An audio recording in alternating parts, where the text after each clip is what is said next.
Hello, and you are listening to Half Hour History, the show where you might learn something, but we guarantee nothing. I'm Jacinta. I'm Luke. And this time we're talking about... Princess May of Teck.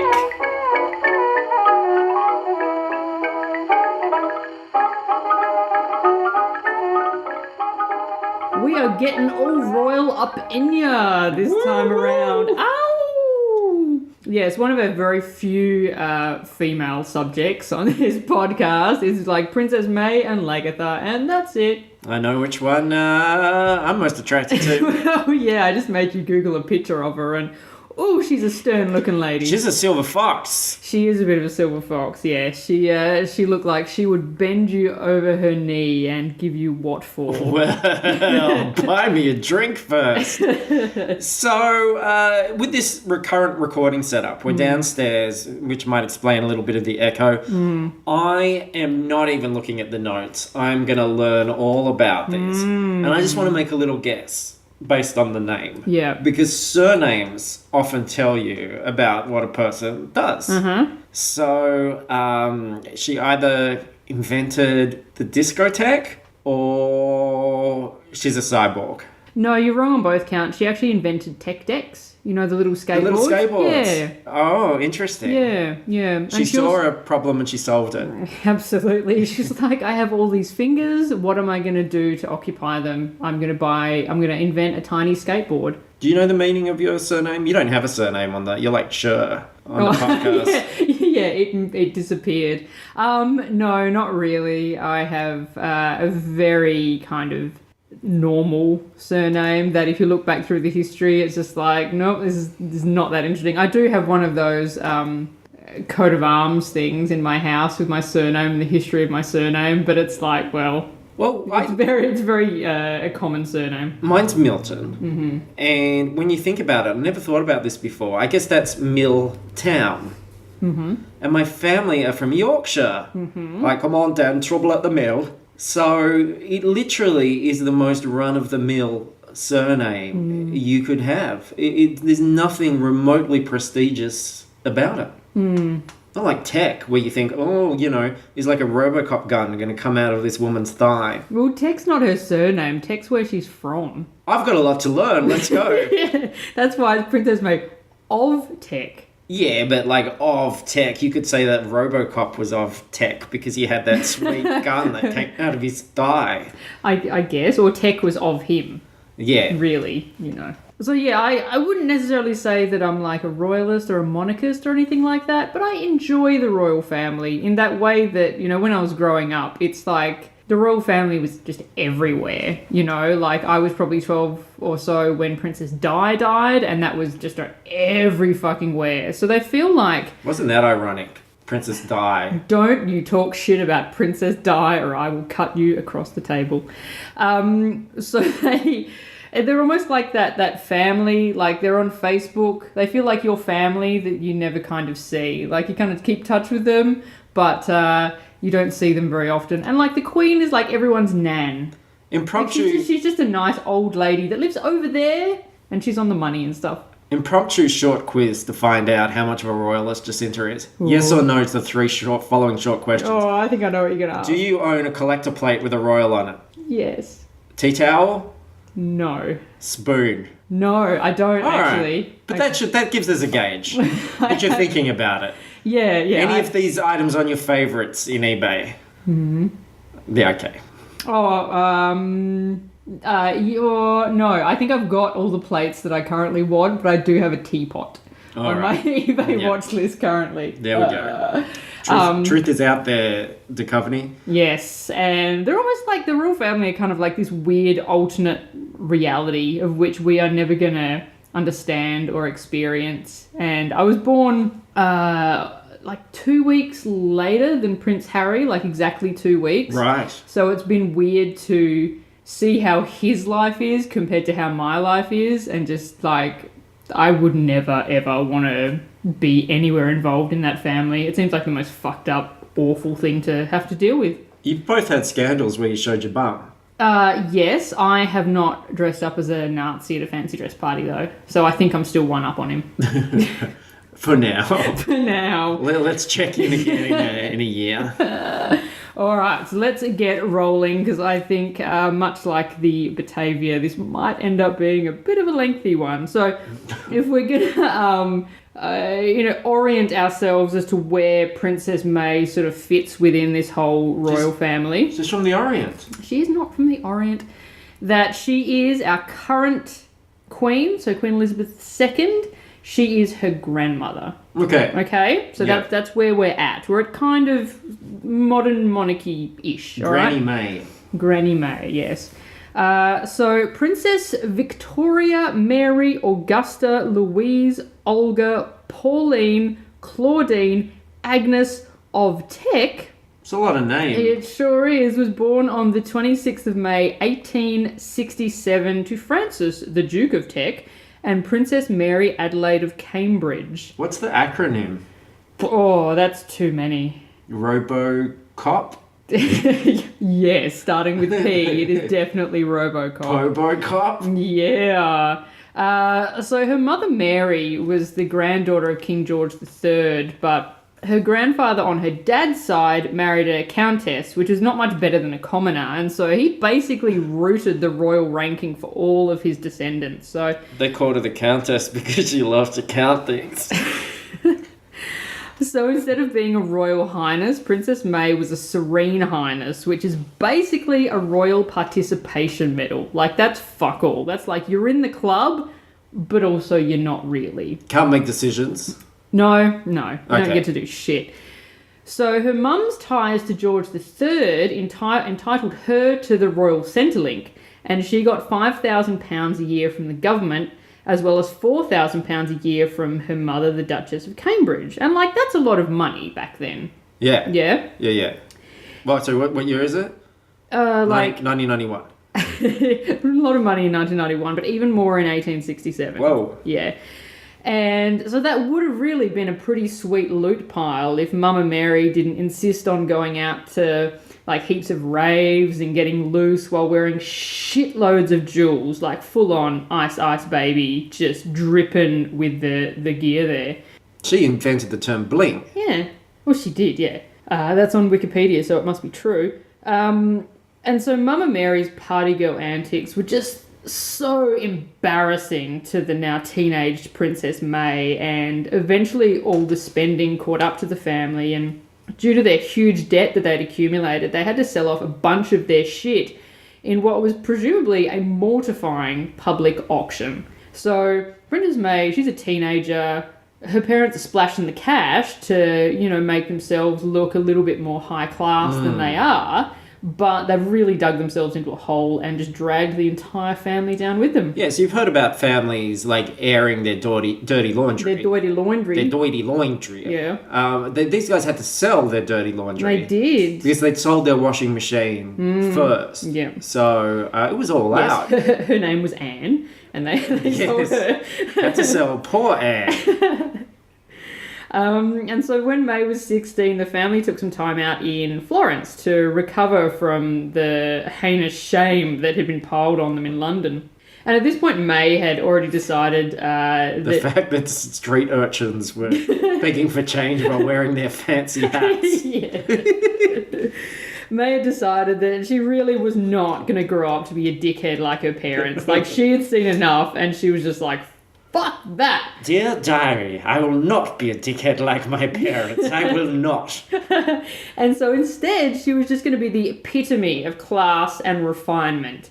She was just going to do everything the opposite of her mother. And so for her, Florence was actually a totally sweet experience, and it allowed her to immerse herself in, like, art and visit cathedrals and churches and eat lots of Florentines. Yes, and learn all sorts of things about, modern history and the monarchy, and basically, like, study, which wasn't a big thing for young girls back then. So she could do a whole bunch of cool shit. And by the time she returned to London at age 18, so she's been there for 2 years, she was like Gandalf the fucking White, all regal and wise and shit. So she was a bit grey when she went there. Yep. And came back.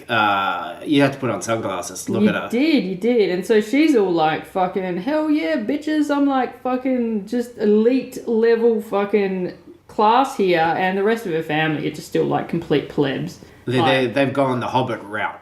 They have. They're literally hobbits to her Gandalf the White. Yeah. No shoes, dirt on their faces, They don't have shoes because they had to sell them. eating potatoes. Yeah. And so her Super Saiyan transformation was noted by Queen Victoria, who at the time was looking for a wife for her dickhead grandson, who was second in line to the throne. So Prince Albert Victor, or Eddie to his mates. Eddie. Yeah. Albert Victor. We'll call you Eddie. He liked to gamble and knock back the piss and chase ladies. And he was also a bit scandal prone, with rumours that he was caught in an all-male brothel. That one of his flings committed suicide by drinking acid. And there were some far-fetched claims that he may have actually been Jack the Ripper. Crikey. Yeah, so the Jack the Ripper thing got disproven, but the other things, they were maybe a little bit more true. Sounds like he was Jack the Zipper, as in his zipper was coming down all the time for the ladies. And so Queen Vic wanted a good girl to set him on the straight and narrow, and after going through her royal Rolodex and dismissing most of the European princesses on account of them being Catholic, stupid, or both, she picked Princess May for her good looks and sensible nature. Chav trainer. Yeah. So their engagement was announced in December 1891. Have they met yet? Or is this still the adults just making all this happen? Yeah, they'd met. They hadn't really... they'd been introduced, and the adults are like, hey, maybe you should marry. And of course, Princess May's family is just like, cha-ching! We're going up the social ladder here. And May's like, oh, yeah, I guess this seems fine, whatever. She must have thought... I would have thought she would have... I guess there's the royalty thing, but otherwise you'd think it would be a step backwards in terms of behaviour. What do you mean? Well, because, like, But she's marrying into the actual royal line. but he's, like, a gambler and a problem person, and, like, she's just, suffered the effects of problem people.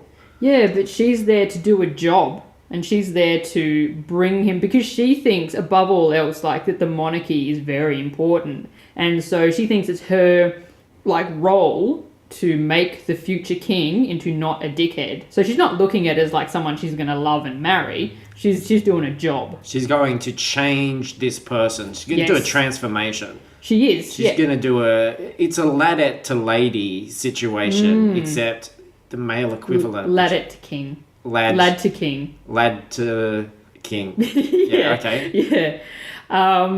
So they got engaged in December 1891, but unfortunately, Prince Eddie was a dickhead right to the end and died of pneumonia in January 1892. That's rude. Pretty rude. Consummate consumption. Yes. Ghost. Hang on, I'll go into the door. The door just opened by itself. I think it was a ghosty. I think that was Prince Eddie going, hey, can you stop talking shit about me on your futuristic podcast thing? Yes, it was the ghost. Well, we talked about the... what's the word is the good word, not the bad word, starting with G? The travellers. Oh, yeah, yeah. And how, they wouldn't talk ill of the dead because they would come and haunt them. Yeah, well, there we go. Front door of the house opened. So spooky. And you put that on Ghost Hunters. Well, we're sorry, Prince Eddie, but it's okay because we're not talking about you anymore. So Prince Eddie's died. Dead to us. He has died. He just came and visited us by opening the door, which was a bit unsettling. Chill down my spine. Yeah, and so May at this point is like, oh my god, this dude who I've known for 10 minutes is dead, and I might not get to be queen now. And she's like, oh fuck, well this was a big old waste of time. Please tell me she weekend at Bernie's him. Oh, not quite. Let's not anger Prince Eddie here. Like, he's already shown his presence to us. Eddie. Like, let's just relax on poor Prince Eddie. But Queen Victoria is like, you know what? I am not letting all my hard work in finding this bird go to waste. And honestly, I've already ordered all the save the date cards from Etsy. So you've got a beautiful way with language. Yeah, I know. That's why we're doing a podcast. So arrangements were made for May to bump down the line and just marry Eddie's younger brother George instead. Keep it in the family.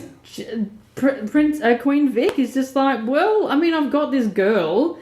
And now, like, this guy's going to be king now, so let's just fuck it. Got a spare. Yeah, for sure. She's done the work. Absolutely. So after a suitable period of mourning, which fuck knows how long that was. 3 hours. Yeah, they were engaged, and then they got married a year later in 1893. I bet they didn't even print new collector plates. They just painted over the face. Probably. Well, they were brothers, so you wouldn't have to change too much. Nah.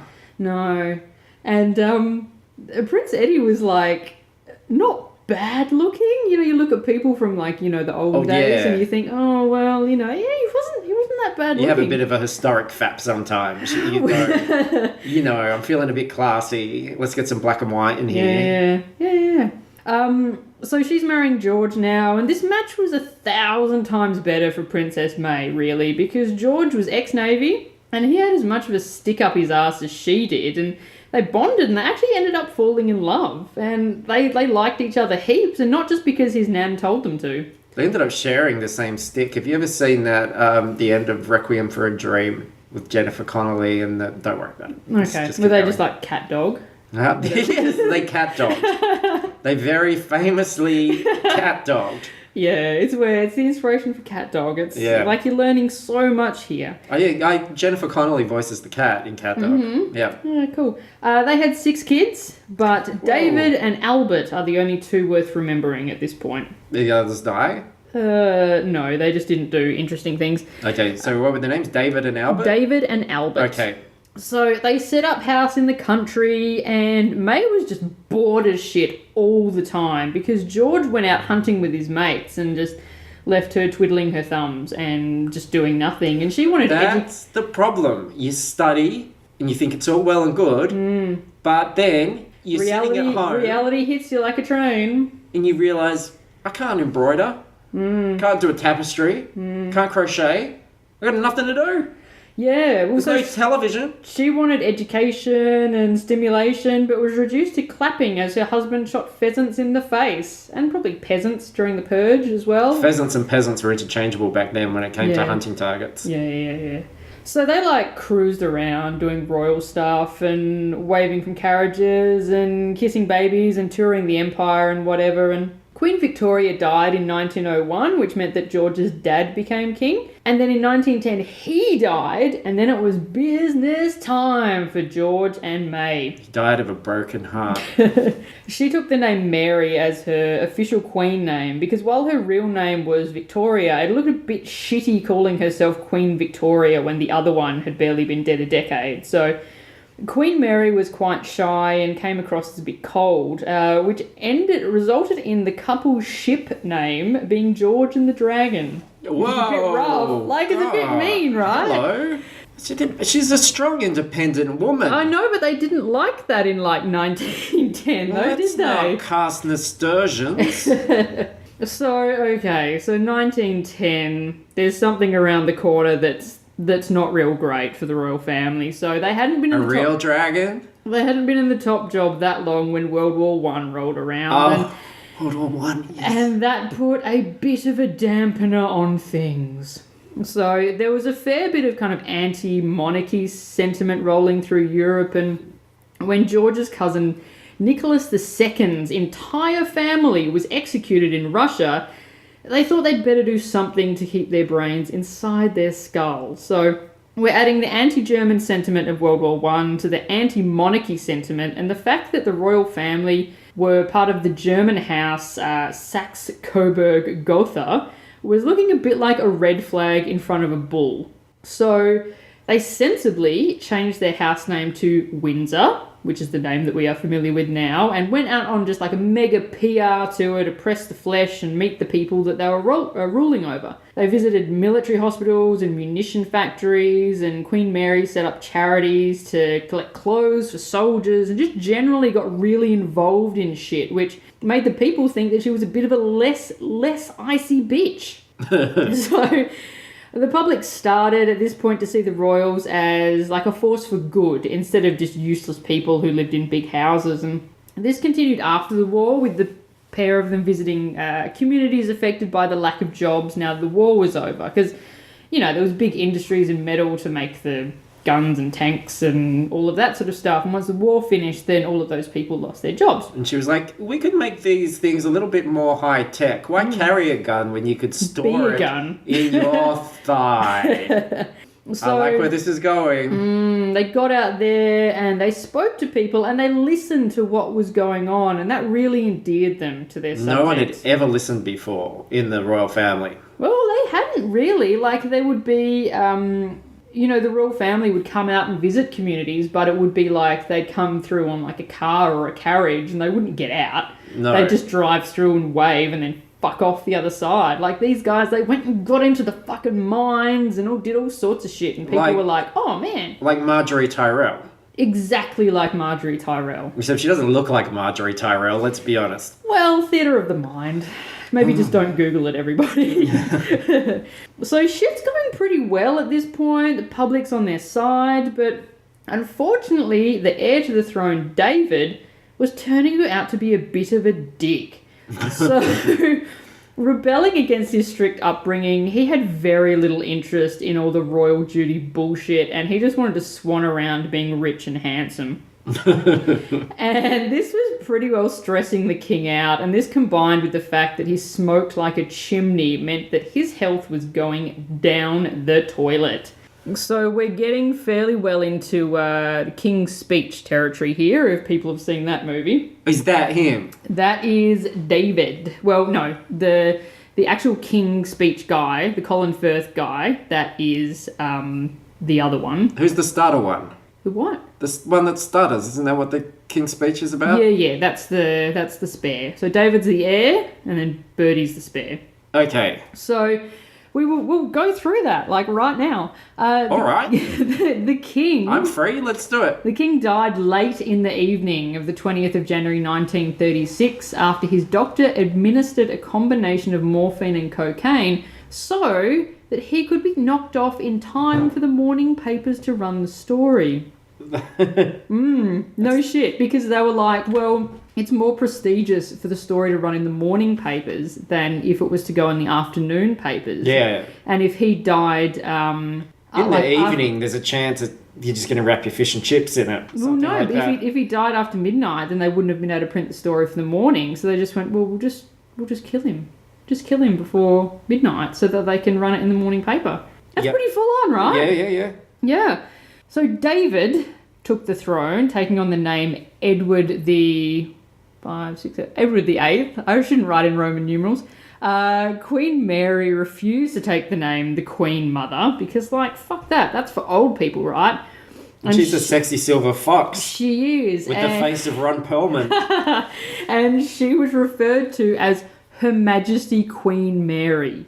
And no one questioned her because she may not have actually been the queen, but she was still the goddamn boss. Yes, queen. Yes, queen. And so David, still the dickhead, decided that he wanted to marry the twice-divorced American Wallace Simpson. Oh, that's putting your dick in the soup, isn't it? Which nearly gave everyone associated with the royal family synchronised heart attacks. You don't want someone yahooing and shooting six guns in the air and... No, they sure don't. It'd be like a King Ralph situation. Do you remember King Ralph when John Goodman was part of the royal family? Yes. God.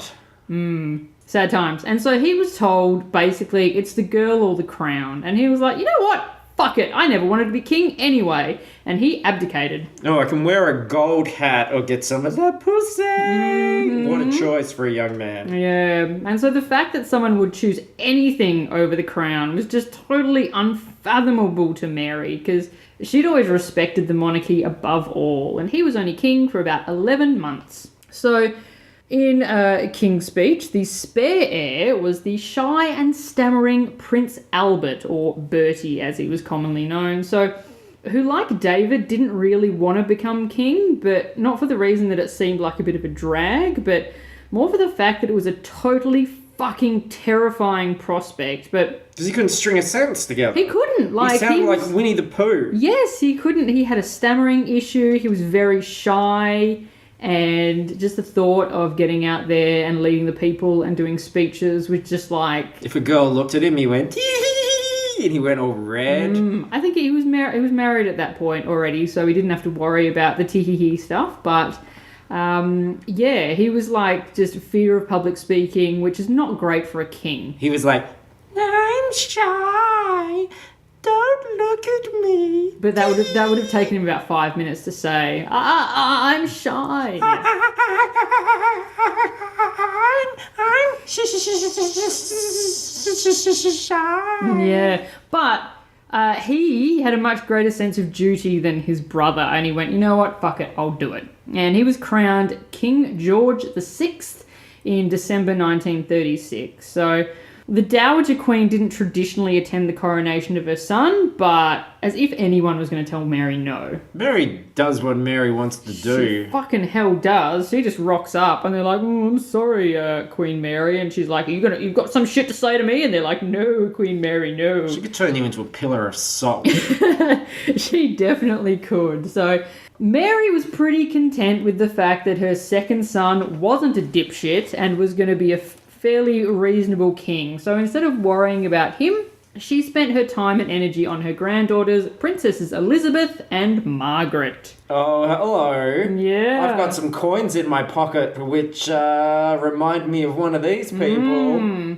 So their parents weren't that bothered about giving the girls an education, but Mary was sick to shit of hanging out with stupid people, and she was going to make sure her grandies weren't dumbasses. So they went to art galleries and museums and just learnt heaps of shit about the world from their nan. And she and Elizabeth were especially close. So across the pond, actually no, they weren't across the pond at this point. Dipshit David married Wallace Simpson, and no one from his family turned up. Not Homer or Maggie or Lisa? No one turned up, and it was like they were pretty well banned. The Queen was like, if any of you dickheads turn up to David's wedding, then you are fucking fucked, idiot. And so no one turned up, and when he tried to claim a royal title for his new wife, what do you reckon happened? He was told to get fucked. Pretty well. So David is not really a big fan of his mum at this point. So during World War II, she was evacuated to go and live in Gloucestershire with her niece. She just rocked up to the house with all her shit and completely took over the house and had a totally rad time with all the shackles of royal duty thrown off. So she didn't need to do shit. Like, she was the king's mum. She can just fucking swan around and be rich and do whatever the fuck she wants to do. She let her hair down. She did. So she's at this house and she decided that she didn't like the ivy that was growing on the house, so she had it chopped down.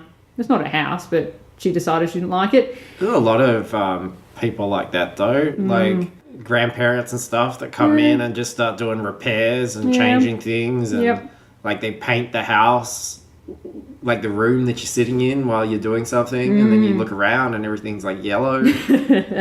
So this meddling really did piss off her niece and nephew, and she also tried to get rid of a massive tree outside the house because she claimed it had too many bugs in it. But her niece spat the dummy and said the tree was getting cut down over her dead body. And she disappeared. Yeah. And Mary was like, oh, well, fuck, fine then. Just get me some Aerogard. And she let it go. She also started up an Uber service where she and her driver would just pick up any soldiers they saw walking around the village and give them a lift. Kind of like Dunkirk on wheels. Yeah, a little bit. Yeah. So she'd pick up like English soldiers and stuff and they'd be like, holy shit, it's the Queen.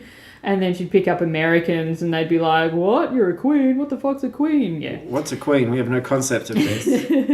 And now this is pretty relatable for us. During this time, she was also able to indulge in her passion of collecting shit. Oh! She loved to collect, and she particularly liked to collect things relating to like royal history, like art or objects that the family had owned in the past, and basically just anything shiny that would look good in the royal collection. She's very fond of the 1977 science fiction film Star Wars. And she had like Zuckuss. She did, yeah. She had Ponda Baba. She loved Ponda Baba. Walrus Man back then. Yeah. She'd like, come and look at the Ponda Babas. Little Elizabeth, let me teach you about the ways of the Ponda Baba. And he said, I don't like you. My friend doesn't like you either. So she liked getting all this stuff, but she was pretty adverse to paying for any of it. And if she saw something she liked, she would just sort of not so subtly suggest that perhaps the item should be given to her as a gift, and the person would be obliged to donate whatever it was to her. I thought she might just slide it into her muff. Or maybe. I mean, like assume if she it's... had a muff. I mean, like a hand-warming muff. Yeah, but like I'm if not it's... suggesting a muff. If it's summer, though...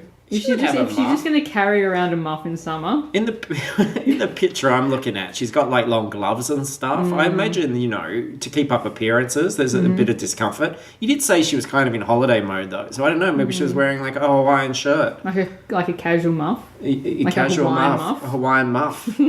Smells like pineapple. She nearly met her match when visiting a lady apparently called Old Lady Hudson, who happened to have some chairs that were painted by somebody called Angelica Kaufman. We've got a new infant. Let's call her Old Lady Kaufman.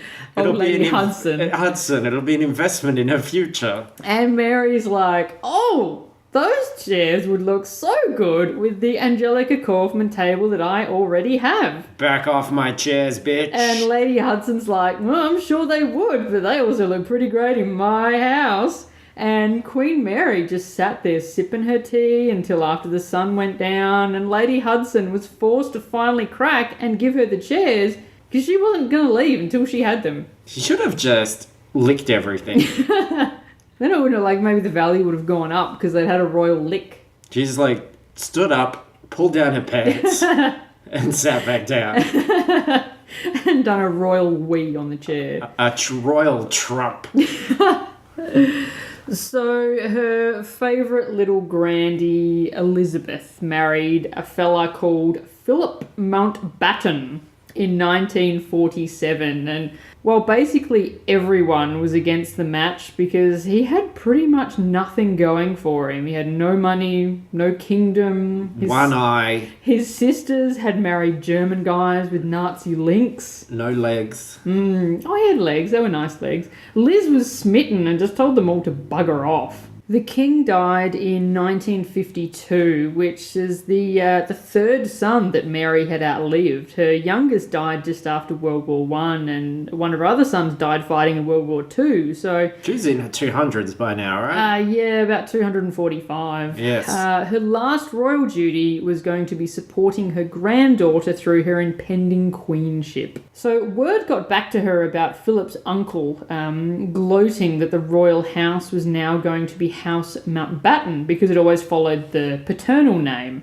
And Mary was like, over my dead body, shithead, because she worked hard to make the House of Windsor strong and popular, and everybody loved the House of Windsor, and there was no chance that she was going to let some Greek dickheads splash themselves all over her decades of work. So she got in Churchill's ear, and then he got in Liz's ear, and advised her to make a proclamation that the house was going to remain the House of Windsor forever. And Philip was already feeling pretty emasculated by the fact his role in life was to be the Queen's arm candy, and now this. Could someone now do a proclamation and change that, do you reckon? Yeah, she can. If she wanted to say, well, It's not popular anymore, so House of Pizza. Yeah. She could absolutely say, look, our house name is House Skywalker, House Stark, House Targaryen. She could do whatever the fuck she wants. She's queen. Oh, House Lannister. That would send out a signal, wouldn't it? So, poor Prince Philip apparently privately complained, I am nothing but a bloody amoeba. I am the only man in the country not allowed to give his name to his own children. And while the house remains House of Windsor to this day, Liz softened up on it a little bit in the 60s, and the surnames of the descendants on the male line carry the hyphenated surname Mountbatten-Windsor. So when, Prince William went to college and stuff like that, on things where they need to have a surname, yeah, he's like William Mountbatten-Windsor. Yeah. So the loss of her son weighed quite heavily on Mary, and she died a year after he did, aged 85, which was 10 weeks before Elizabeth's coronation. And does she miss that?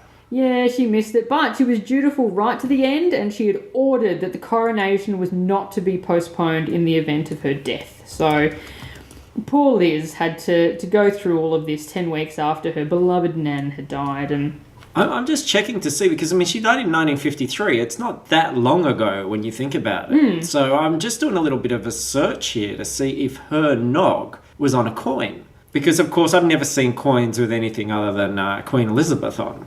no, well, it would have been the king. Yeah. Yeah, because he was the king. But they're it looks like they're both on there. Like, he's in the foreground and her little profile's sticking out behind him. So there you go. Yeah. We could get one of those. You could. Yes, there's still a lot of... I did actually see some sort of commemorative thingy at the antiques fair that's held here every couple of months, but it was too expensive, so I didn't buy it. I think I might cosplay as her at Supernova. She's a very handsome woman. She is. She's more manly a jaw than I do. Fuck. So she is buried next to her beloved husband at St George's Chapel at Windsor Castle. And that is the end of Queen Mary's story. Well, I have to ask, Yes. because there's always a method to your madness. Yes. You don't just pick these things randomly out of, I feel lucky on Google. Yeah. There's always something which makes you interested in these characters. So There is, how yes. did you get on the tech train? Well, the real answer here is that I just happened to see a documentary on TV and it was very interesting, and I didn't really know a lot about her, and I thought it was interesting, like, how much kind of shit that she'd had to deal with through her life. Dealt with a lot of dickheads. She did deal with so many dickheads, and she just kind of didn't get, congratulated for dealing with dickheads, but She has now. It took till 2017 yes, and our podcast. absolutely. And And the ghost of Eddie to come into the room. Yes. And one of the speakers on this documentary that was telling the story of Queen Mary was Julian Fellows from a little television show that we like to call, and everybody else too likes to call, Downton Abbey. Not everyone likes to call it Downton Abbey. Some people like to call it Downtown Abbey. Yeah, but those people can't read. That's true. So we shouldn't be listening to them anyway. No. And that reminded me that Queen Mary was actually in Downton Abbey for like about 5 seconds. Did she visit the house? No, I think it's because there's that whole storyline where, is it Lily Collins? Yes. Yeah. Yeah. Cinderella. Yes, where they Baby like... Driver. Yeah, where they're like, debuting her on Society or something, and then they take her to a ball, and then King George and Queen Mary are there, and then she meets them, and they quite like her. And then that's the end of Queen Mary's involvement in Downton Abbey. But still, she's in pop culture, so she gets to qualify for this. Well, I'm looking at the Wikipedia Downton Abbey, which is in my favourites. Yeah. And appearances and mentions, she's mentioned in a lot of episodes. According to that this, would make sense. She's mentioned in 18 episodes. Oh, right. Oh, no, she's not. She's mentioned in one. Oh. They just list them all and then one. But she appears in the Series 4 Christmas special. Ah, okay. So there you go. And Lady Rose McClare is presented to the Queen and the King during a presentation court in the 1923 London season. There you go. So they go, what do you reckon of this bird? And they're like, oh, she's all right, isn't it? All right, yeah. Got to do a spin for us, love. That's it. Just bend over. Yeah, just part it for the camera. Something like Oh, that. my goodness. I might be thinking of something else that I saw. Sorry. So, yeah, that's Queen Mary, Queen May, Princess May, Queen Mary. So many different names. Augustine, Robocop, Old Bird. Yeah. So Murphy. Murph, Olga. Yeah. Yeah, that bit at the end, where just before they died, they went, what's your name, kid? And she looked at the camera and went, Murphy. And then the credits rolled. Yeah. Yeah. That was my favourite bit too. Yeah. Yeah, so that's her. I thought she was pretty cool. And, yeah, say goodbye to talking about female characters the rest of our series. Are you going to reveal what's next? I haven't decided yet. There's two that I was thinking of switching around. Keeping us on the edge of our bloody seats, Jacinta. Yeah, I think, these two have been kind of longer ones, this one and the Batavia one, so I might switch it up for a bit of a shorter one next time. Something shorter with dicks in it again. That went well. Yeah, I think I can conjure, like, nearly every story I can insert dick things into. This one actually... What can't you insert dick things into? That's my question. Nothing. There is actually a bit of a dick story with this one. I wasn't sure where to weave it in, but I think that... You are one of pop culture's dick weavers. Yeah, it's a skill. You learn it. You're born with it. You're a dick weaver. You don't get taught that. You can't. The Prince Albert piercing... Oh, look, right. Why didn't you open with this? Because I was like, maybe we shouldn't talk about dicks this episode. Of course we should talk about dicks this episode. Yeah, that's our new segment, but it's called But How Does It Relate to Dicks? Oh, that should just be the whole fucking podcast. So it started off as how does this relate to pop culture, but I feel like we're not, we're not fully mining where we can go with this. Dick history. So the Prince Albert piercing. I do. So this is where you get a ring, usually a ring, right? Yeah, it could be a ring or a bar or... In the helmet, sort of under your pee hole. Yes. Yep. And, when I was a kid, I always thought it was came from Prince Albert of Monaco, because he was the only Prince Albert that I knew. So I assumed growing up that he had a pierced dick. He probably didn't. And this was a lot of conversations in the playground. Yeah. Yeah. Yeah, I mean, that's all we talked about. I mean, I am a born dick weaver. That's what true. else am I going to be talking about? Let me weave a yarn about dick history. And now, Wikipedia wasn't able to 100% confirm for me what the actual origin of the name of the Prince Albert piercing was, but there was a theory that it was... Well, you did say Mary of Teck liked to bling. Yes, but... Queen Victoria's husband. Yeah. The story is that perhaps he had his todger pierced because they didn't really wear tidy whities and underwear, modern underwear back then, right? And the story was that his dick was so big that they pierced it so that they could anchor it to something so that it wouldn't flop around under his pants. And distract the public. Jesus Christ, talk about burying the lead here. Well, we're talking about Princess, Queen Mary, not her fucking, great-granddad's dick. Well, yeah. And I'm just saying that's the problem. All right, yeah, great. Well, look, now you've just catered for everybody. Uh-huh. Sounds like he was catering for everybody as well. Just like when Subway caters and they have the really big long one. Imagine having to, tie your dick to your leg. Oh, poor guy. Anyway, okay. Jesus Christ, you better anchor that thing. These vases are expensive. I think we're done now. Are we done now? We're done now. I think we're done now. Okay, we will see you No, you gotta, oh, okay, you are doing stuff? Sorry. Yeah, I was just about to say it. Or do you want to tell me how to end the fucking podcast? Let me mansplain ending podcast. Yeah, let's mansplain the end of the podcast. So we will be back next fortnight. You can come and see us on fruitlesspursuits.com. There's links to a whole bunch of shit there, including our Facebook page, where you can come and tell us how great our episode was and how you really enjoyed the dick content. And you can give us some money on Patreon. That'd be pretty sweet. But most importantly, what you can do is rate, review us on iTunes. Please, my God, give us a rating or a review or whatever. I don't even care. Give us money on Patreon and I'll get a Prince Albert and a pork tattoo. Oh. See, pork tattoo is from the other episode of FPcast, so people may not fucking... that's like you collect it all. Okay. So it's like getting one of those toys where you get a piece of another toy. Yeah. Okay. And I'll get them next to each other. Yep.